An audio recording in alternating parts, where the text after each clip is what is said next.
this video we're onto the trumpet housing, and now I've turned it up this end just to show that I'd already taken the brake out many months ago before my knee played up, and I'd taken the plates out and all that, which I didn't film, but this is the side without the diff lock, and when I get to the one with the diff lock, the brakes are still there. So we'll have a look at that then, but I will also film putting them all together again.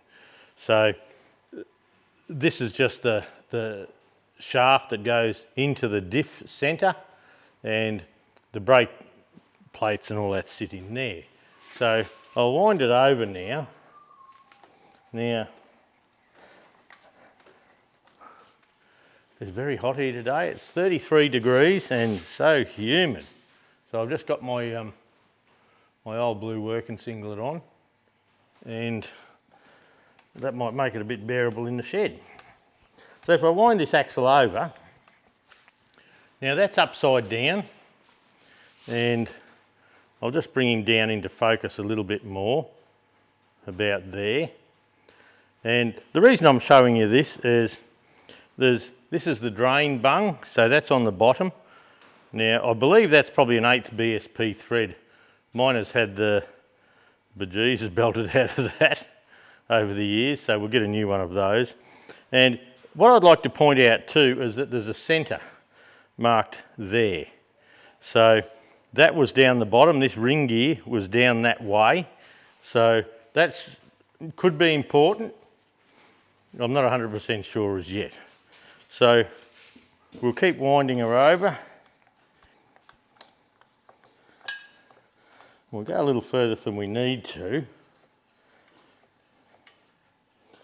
And the reason we're over here is that there's a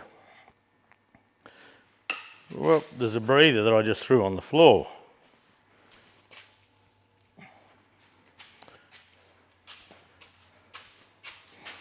So this is a breather for the axle housing here, and this has never had a cap on it since I've owned the tractor, so we have to replace that as well, just to let any pressure out of the final drive here.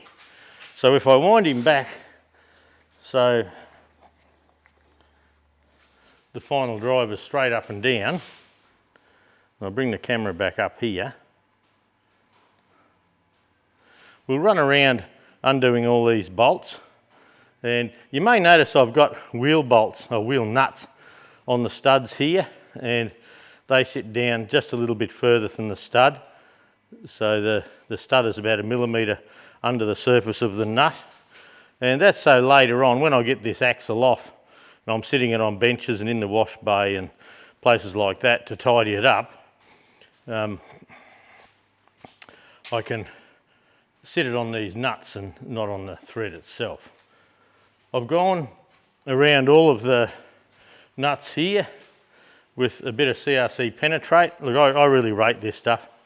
I'll give it another good squirt, the old possum pea. And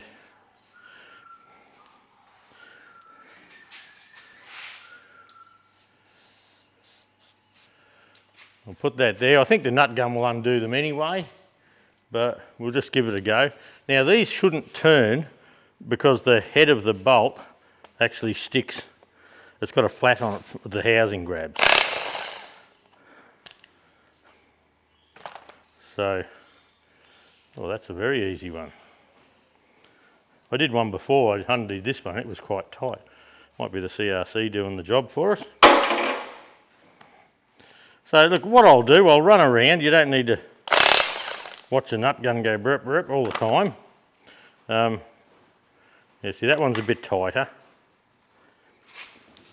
So I do have a brass punch here, and I can drop that bolt out, put the spring washer on.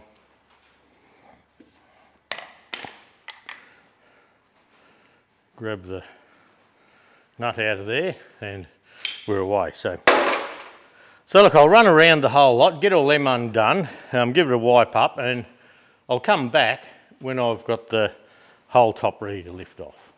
Okay, I've undone all the bolts all the way around. I've put it over on an angle, so I'm not lifting so high. There's a little place in here, like there's one on each side, where you can lever it apart a little. And hopefully the centre will come out nice and easy for us.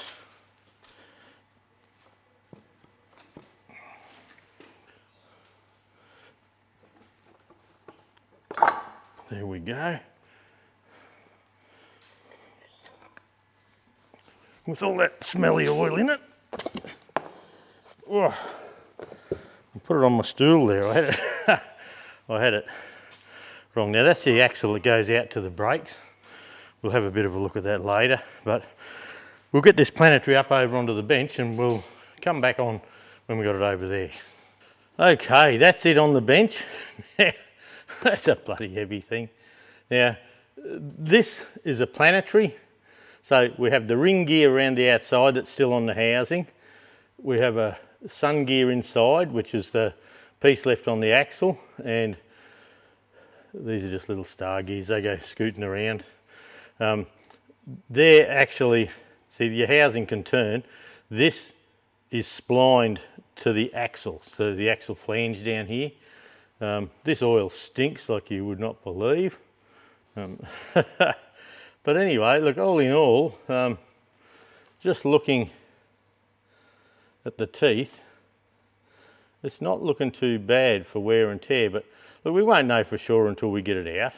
So I think what we need to do now, this cone here, we have a new one of them. These are a wearing part, and they were very hard to get one time, and many years ago I had a chance to grab a couple, so I grabbed them just in case I ended up buying a 65. And look what happened. So there's a little snap ring just in there, so I'll find my snap ring pliers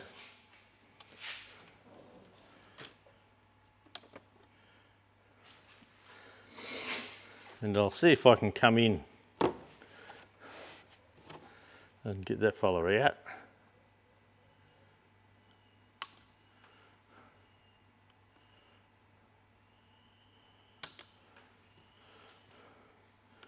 She's certainly warm today.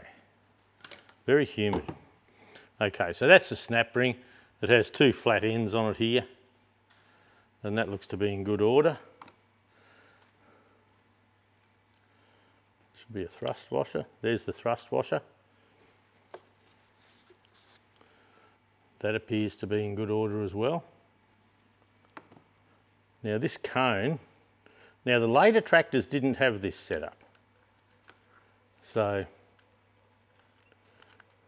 now there's some shims there, and keep in mind, if you would please, that I have not done one of these in years and years and years. So I'm going to be learning along the way. There's some of the basic stuff here I can remember, but setting it up and all that, it's going to be a bit fiddly, and we're going to go by the book, and we'll make any tools we need to make, and we'll go from there. So we just got to remember that that pack of shims was under this washer here.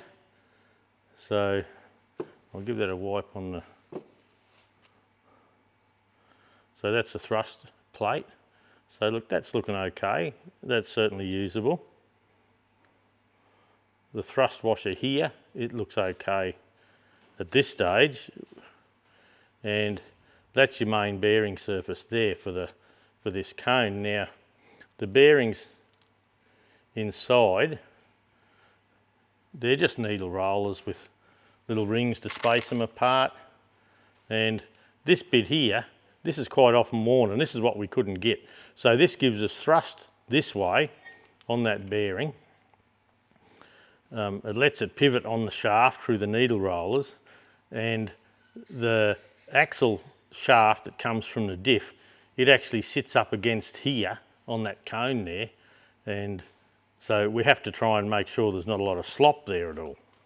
So now it's important that I make sure I have all those shims, yes I do, and I keep them together. So there's a little hook up the back on the back of my bench there. I'll put them up there. So now There's a couple of little rollers still in there. They're only little fellas. Then down inside, you can see there's a circlip here. It's an external circlip on this shaft here. We'll grab the pliers, we'll undo that, then this should come off.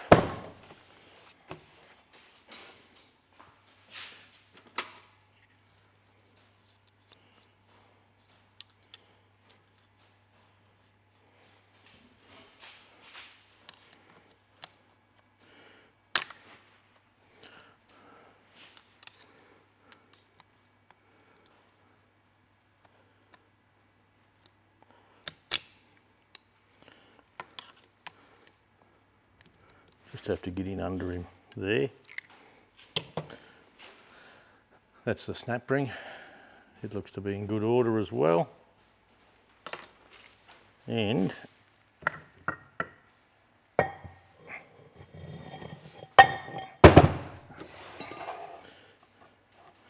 this should come off. Now,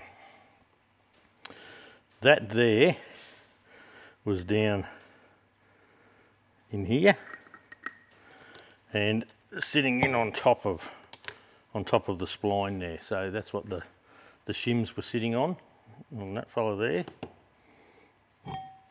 Now, okay, these little gears here, they have thrust on the side. Actually, these look pretty good, so I'm getting a bit excited here. We might undo the circlips from the back. I'll find a smaller set of circlip pliers.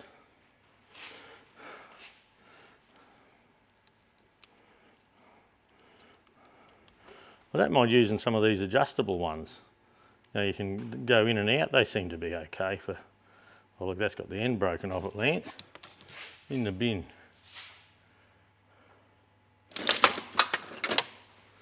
Okay, we've got a Nipex now.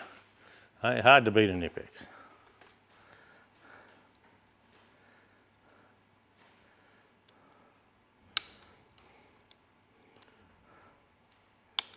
So we'll pop that off the shaft there. We'll pop the other one off while we're upside down. I might even keep it in frame for you, just because I'm kind like that. There we go. Now we'll pop him upside down here.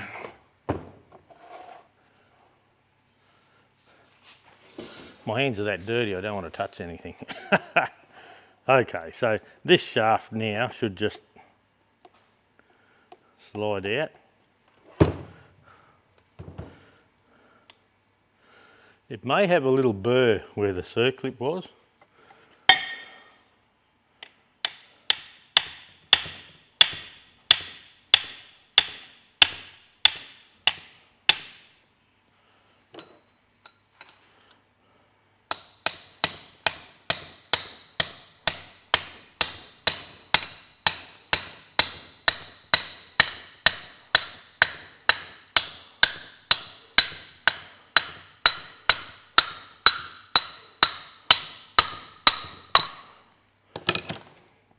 Okay, that's a bit firm, look, but that is a good thing. You don't want that shaft slopping around in the housing here.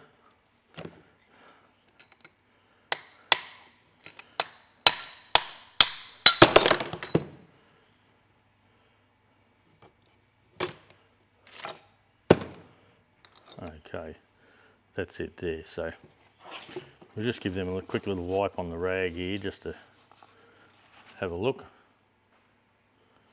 It's a little grey, but that's fine. There's no hardening coming off, which is a surprise for this old tractor. Then we'll pull the gear. Look, the gear looks very good too. And we have a heap of needle rollers in there, and they have a thrust on the outside. So this thrust bearing, or this thrust sits there, and that holds all the rollers from falling out, sort of thing, if you know what I mean. There's one top and bottom. So that sits there just so the rollers are captive inside there. So look, I'm very happy with that. Did I just see a bit of hardening gone? There's just a little bit there. Just on one tooth. We'll have a look at that once we get going, but we do have the option of flipping these gears over. So we can work out which side is the thrust side and we can flip them. So we will probably be doing that. We'll just go same trick here again.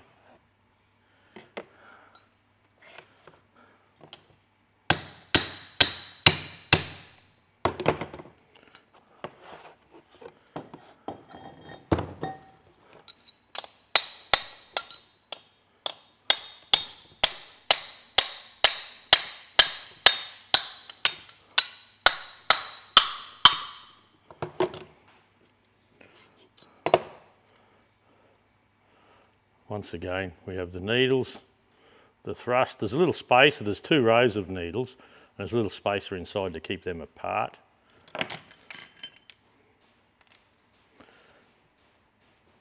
And that shaft needs a bit of a bashing.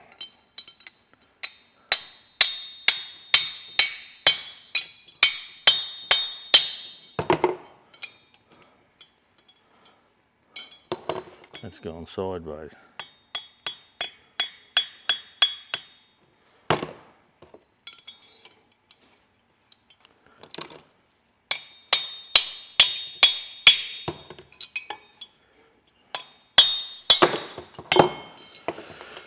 Okay, and there's that last thrust.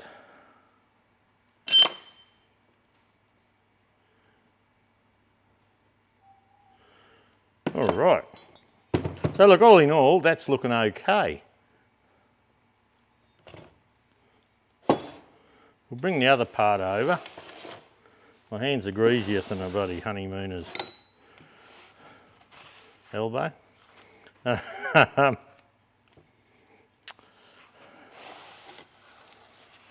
All right, so down in there you can see there's a snap ring there that has to be opened up, and that'll come up over the spline here, and that should let this housing come off the axle, and we'll just see if we can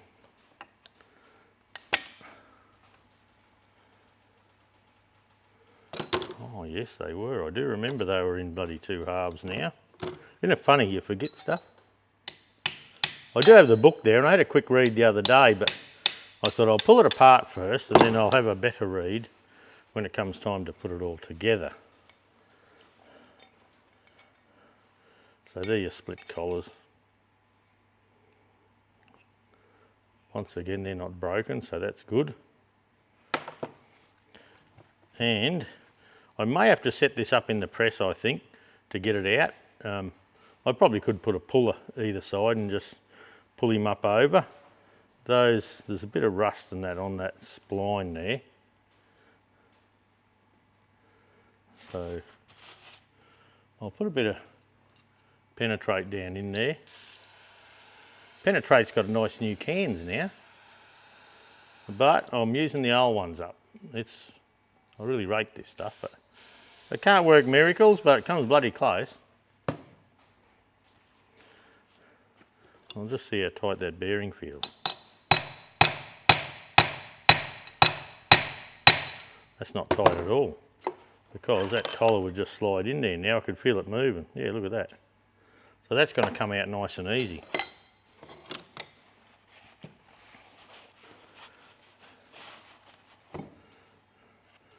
All right, what I'll probably do is, I don't want to wreck anything here. I'll have a quick think, see if I end up with a puller on here, or I just pop it over in the press and pull it out. What I have done in the past, and it might sound rough, but it bloody works when you're in the bush. Actually, I'll do that here just to show you it can be done. Is I put a big block of wood on the ground, on the concrete. You just grab this and just go boom and drop it on to the block of wood, and the shock loading pops this bearing out and this comes off. So I might set that up, just to show you what we had to do in the bush. Now, this is for a 65. Some of the 165, 188, the 3-star gear ones, they are a lot tighter on here. And they would wear over time. And used to be a Whitey, actually still in Childers here, good Massey bloke, and in the harvesters and that, they used to have to actually araldite them on to stop them moving because of the load. So, but look, I'll set that bit of board up and I'll just show you what can be done anyway.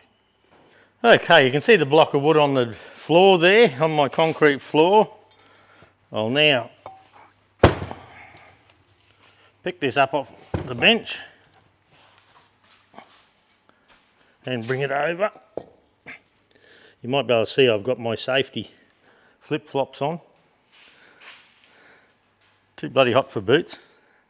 Okay, now this is what we're going to do, is just pick it up. And there you go. Easy as that. We'll get all that back up on the bench and have a bit of a look at it. Okay, we're over here again at the final drive assembly, and this housing here, this is your main axle shaft that goes through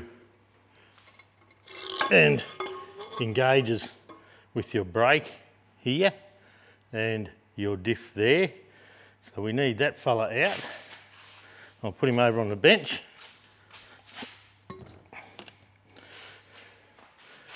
And this ring gear here, that comes off as well.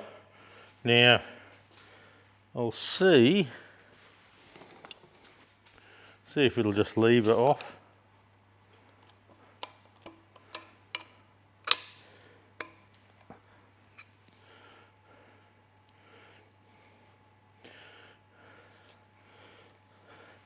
I don't think there's any, no, there's no little groove. So what I'm going to do is just come in with a bar,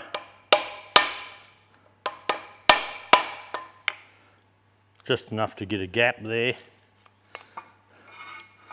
That's the ring gear off, and that's a cork. They seal with corks around there, so I will keep that ring gear in the same orientation, but you might notice that there's a, well, I might show you on the bench. One side is flat, the tooth goes right to the edge, and this side here, oh no, it does too, yep. So we probably can reverse that. We'll have a look when we get over and we get it all washed up. Okay, well, that's going to be the end of the video on stripping the final drive down. It's looking okay, but we can't really tell what we've got until we wash things up and we can see the full tooth profile on, you know, the ring gear and these planetary gears and all that sort of thing. So what I'll do is I'll wash everything up and have a good look. That'll do for this video though. We'll talk to you about final drives once we've got it washed up, cleaned up, and we know what we have to order. I have ordered a heap of parts for this, and I do have a lot here for it, so I'm hoping we have enough to continue on and not have to wait for ages for parts. But anyway, we'll just see how it all goes, eh? All right, thanks for watching.